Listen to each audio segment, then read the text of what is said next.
Olá, meninas do Cafezinho da Tarde, bem-vindas a mais um podcast aqui no nosso ministério. Meu nome é Karina Barber e eu venho compartilhar um pouquinho com vocês do nosso estudo Bem-aventurada.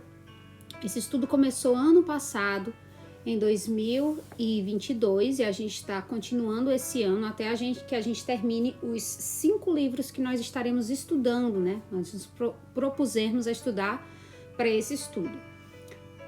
Este é o início do livro número 4, O Ministério da Maternidade, pela autora americana Sally Clarkson. Esse livro ele ainda não tem em língua portuguesa e eu fiz questão de ler, resumir e compartilhar com vocês um pouquinho do que Deus tem falado comigo através da leitura e estudo das Escrituras, guiado por esse livro, O Ministério da Maternidade. Sally começa falando que os seus filhos precisam ver o testemunho que uma verdadeira fé é, para que possam imitá-lo. E isso é o ministério da maternidade. Vamos começar orando. Senhor Deus, obrigada pelo teu cuidado nas nossas vidas. Obrigada pelo cafezinho da tarde, por esses 9 anos buscando o Senhor enquanto se pode achar. Obrigada porque o Senhor tem gentilmente se mostrado a mim fiel, amoroso, e através da tua palavra, Senhor, eu posso usar os teus ensinamentos no meu lar, tendo a certeza de que o Senhor não me abandona e vai continuar a tua obra em minha vida e na dos meus filhos e meu marido. Obrigado, ó Pai, pela confiança em Ti, que o Senhor é capaz de multiplicar todos os frutos do meu trabalho no lar. E por isso eu te rogo, não apenas no meu lar, mas na vida de cada mamãe aqui no ministério. Cada uma dessas mulheres sentadas à nossa mesa. Em nome de Cristo. Amém. Sally reforça que o seu desejo de ministrar aos seus filhos não era baseado em nenhum antecedente de ministério ou graduação. Ela era apenas uma pessoa normal que amava a Deus profundamente. O processo de discipulado que Jesus modelou, morando com eles, amando-os, servindo-os e transformando a fundação de suas vidas, se tornou a realidade de Sally. Então, ela utilizou o molde de Jesus com os seus discípulos para o seu lar. Então, esse molde, ele é totalmente bíblico. Ela vai trazer para a gente aqui as referências que ela usa para basear cada um dos seus presentes dados por Jesus através desse molde. E nós vamos ter a oportunidade de aprendermos com Sally como fazer isso no nosso próprio lar. O primeiro presente que nós vamos trabalhar na parte 1, né? Ele se chama o presente da graça. Cada parte desse estudo vai ter um presente diferente nos dado por Cristo através do seu discipulado dos discípulos. O presente da graça é o primeiro. A graça nos leva a conhecer Deus e seu amor incondicional e estender a outros. O que importa para meus filhos é minha amável presença. Eu preciso estar disposta a servi-los. Não é apenas o fato de você estar em casa ou de você estar fisicamente ao redor dos seus filhos. Muitas vezes essas mães que estão, eu falo por mim mesma, fisicamente ao redor dos seus filhos por muito tempo, não tem a barreira do tempo ou uma rede de apoio de poder ficar com seus filhos para você poder descansar. Essas mães passam então a não usufruir dos filhos, elas passam mais a tolerar a presença dos filhos, porque elas estão totalmente burnout, cansadas, super estimuladas. É muito necessário que a mãe consiga, através do Espírito Santo, sabedoria para como administrar o seu lar de forma a ter esses momentos de recarga espiritual, física, emocional. E para mim, esse período foi um período muito difícil nesses últimos 2, 3 anos, onde eu aprendi nessa fase de filhos pequenos ainda a ter esse equilíbrio. Cada fase é diferente, cada fase traz suas próprias preocupações. E como eu já falei anteriormente, a mãe ela vai usufruir da maternidade em diferentes fases, de diferentes formas. Muitas vezes você vai tolerar a infância, a primeira infância dos seus filhos e vai aproveitar muito bem quando seus filhos já estiverem falando. Há outras mães que aproveitam muito bem a fase de primeira infância, amam a fase de bebê, mas essa fase de falar já sobrecarga a mãe muito. Então, cada mãe vai ter um caráter de personalidade dado por Deus que ele vai moldar para a obra dele em determinada circunstância. Cada mãe, ela vai ser utilizada no seu lar como uma peça de quebra-cabeça. A minha personalidade de mãe não vai montar o quebra-cabeça de outra mãe, porque eu sou diferente de outra mãe. Eu não sou a mesma pessoa, não tenho as mesmas características. E Deus me deu o meu lar para montar no meu lar, para Ele me ajudar a montar o meu próprio lar. Deus permitiu que Pedro falhasse grandemente para que ele reconhecesse que a graça é a chave de servir a Deus e o seu reino. Vocês lembram da história de Pedro, que ele negou Jesus? Nas referências bíblicas desse mês, a gente tem essa leitura, e Jesus o perdoou. E através dessa exemplificação, a gente pode entender que o nosso amor e o nosso serviço devem vir antes das nossas palavras. Pedro, ele falou, que ele não negaria. Eles falaram, os apóstolos todos, que eles não negariam. E quando Jesus foi crucificado, a gente sabe o fim da história, né? Então, assim, a gente tem que ter esse zelo de que as nossas ações devem falar muito mais do que as nossas palavras. Dizer que ama os filhos, dizer que daria sua própria vida pelos filhos é muito bonito, mas difícil mesmo é viver diariamente, entregando-se os seus desejos, as suas vontades para o melhor de Cristo no seu lar para a sua família. Próximo ponto, ela diz que o discipulado e ensino são mais efetivos quando administrados no contexto de um relacionamento próximo e constante de amor. Eu tiro isso pelos meus filhos aqui em casa, por eu ser a professora educacional curricular deles. Os dias que a gente tem tempo de qualidade, naquelas semanas que eles estão mais emocionalmente próximos a mim, são as semanas que eles mais conseguem se aproximar de mim de uma forma que o ensino é mais prazeroso, o ensino rende mais, eles estão mais dispostos a obedecer. Quanto mais emocionalmente envolvidos eles estão no nosso relacionamento, mais propensos eles vão estar de ouvirem as coisas que eu tenho para falar. Palavras de encorajamento funcionam como água e raios de sol para as nossas almas crescerem fortes. Nós temos que tomar a iniciativa de realmente dizer as palavras. Muitas vezes nós pensamos, meu filho é tão bom nisso, meu filho é tão bom naquilo, e eu gosto tanto do meu filho fazer isso, e a gente esquece de falar.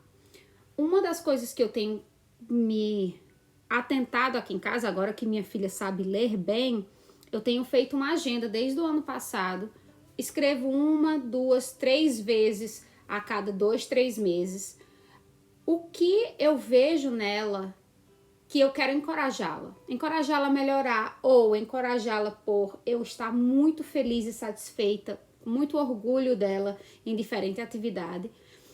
E versículos também, né? Porque a palavra de Deus é viva. Então, colocar versículos que vão encorajá-la, ajudá-la em diferentes áreas da sua vida. E eu coloco essa agenda debaixo do travesseiro dela quando eu escrevo. E tem sido para ela, assim, uma memória afetiva maravilhosa. Porque eu coloco adesivos para ela e ela tem se sentido amada através das palavras de encorajamento. Sally fala que estas palavras nos carregarão por muitas fases de dúvida. Então, eu não sei quantas vezes, né, depois que a minha filha crescer, ela vai estar longe de casa e vai lembrar com carinho das coisas que eu falei, né? Então, eu oro e peço a Deus que essas palavras sejam semeadas no coração, cresçam e dê fruto.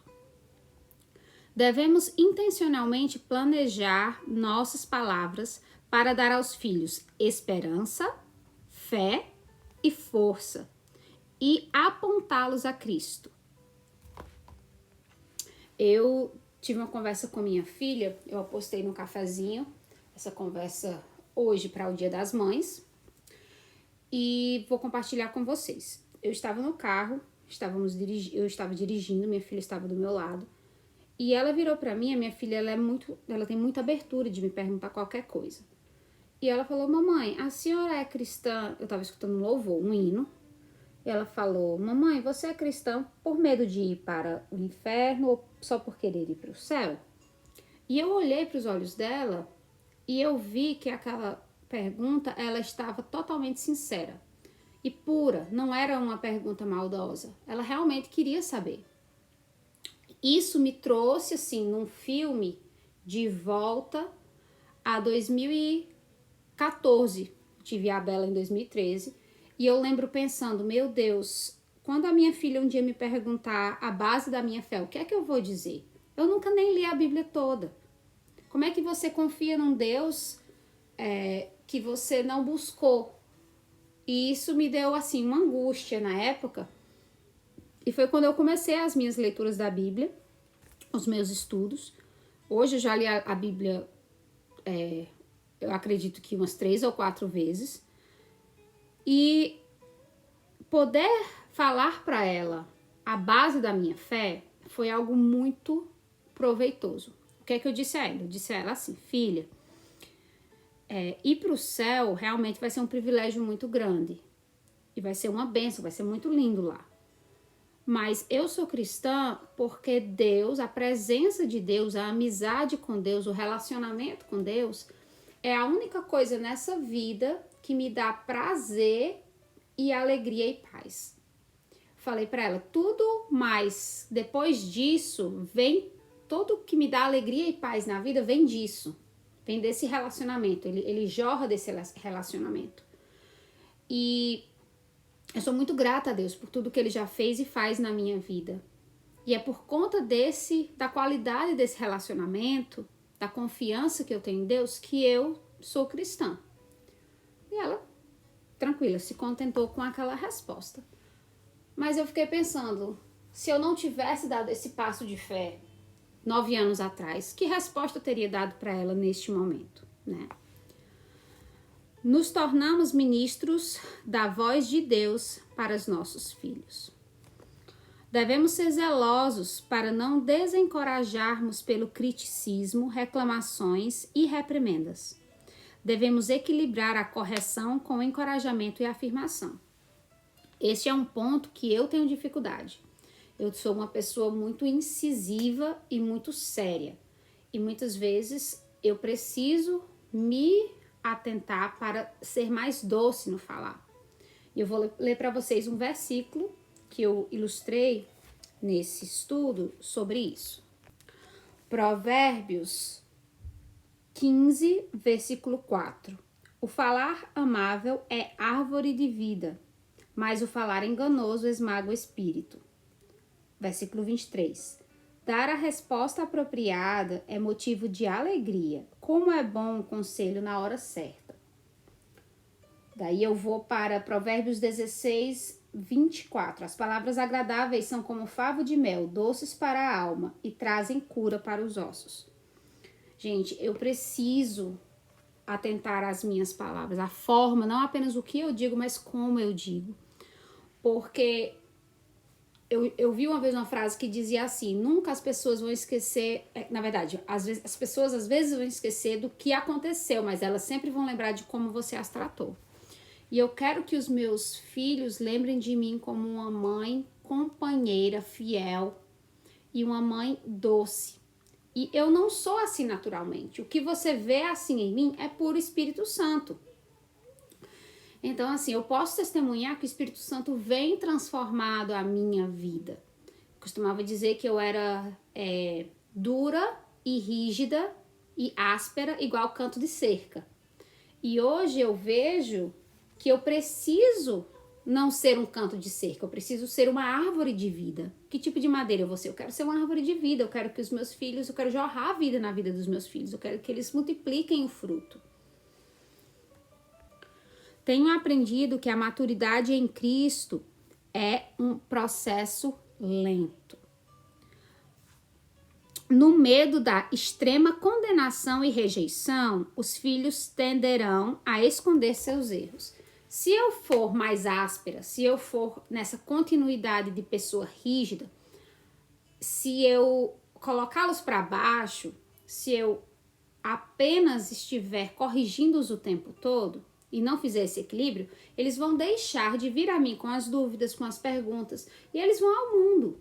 Eu preciso ser ponte na vida dos meus filhos. Eu preciso que eles venham levar os meus filhos a Cristo através dessa ponte e não uma porta fechada. Então, eu preciso ter a consciência de que essas ações, elas são intencionais e que Deus, através do Espírito Santo, nos capacita no seu lar para ser a peça do quebra-cabeça que está faltando no seu lar. Eu não posso ser essa peça, sua mãe não pode ser essa peça, sua irmã não pode ser essa peça.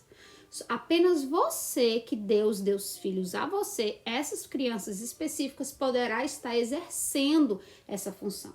Você pode aprender com outras mulheres, que têm qualidades que você esmera, qualidades que você aprecia, mas essas mulheres nunca fariam no seu lar um trabalho melhor que você, porque Deus deu para você, a missão ela é sua. Devemos ensinar o que é pecado, mas principalmente o perdão. Foi isso que Jesus veio. Ele veio para perdoar os nossos pecados. E ele ensinou os discípulos perdão de uma forma belíssima. A forma como Jesus encorajou Pedro, a forma como Jesus acolheu Pedro diante da sua fraqueza. Várias, não só uma nem duas vezes. A gente vê o fato dele ter caído nas águas, né? Ter afundado porque ele olhou para as ondas, o fato dele ter as palavras que ele falava impensada, ou até mesmo tentado por espírito maligno. Então a gente tem que ter a consciência de que Jesus, ele estendeu esse perdão para Pedro, e ele se sentiu perdoado. E o que é que Pedro fala em suas palavras? Ele fala de amor. Ele fala sobre tudo isso que ele aprendeu com o Pai. Se você ler 1 Pedro e 2 Pedro, você vai ver as coisas que Pedro fala. E Pedro, ele era um pescador, ele não era um erudito, uma pessoa sábia nas palavras como Paulo. Ele era simples. E nós podemos, na nossa simplicidade, fazer a vontade de Deus no nosso ministério do lar. Amém? Eu vou orar por nós neste momento. Paizinho querido, obrigada pelo seu exemplo de discipulado com os seus discípulos. Obrigada que, através do teu ensino gentil, podemos aprender a guiar a instrução e correção no nosso ministério do lar. Que possamos sentir a tua presença e graça diários na nossa labuta e nos nossos esforços. Multiplica nossas colheitas para a tua glória. Em nome de Cristo eu oro. Amém. Amém, meninas. Deus abençoe vocês e peço que continuem orando por mim, pelo ministério, que o Senhor me capacite a continuar estudando e compartilhando com vocês encorajamento sobre a maternidade nesse nosso estudo. Um beijo, amo vocês em Cristo. Tchau, tchau.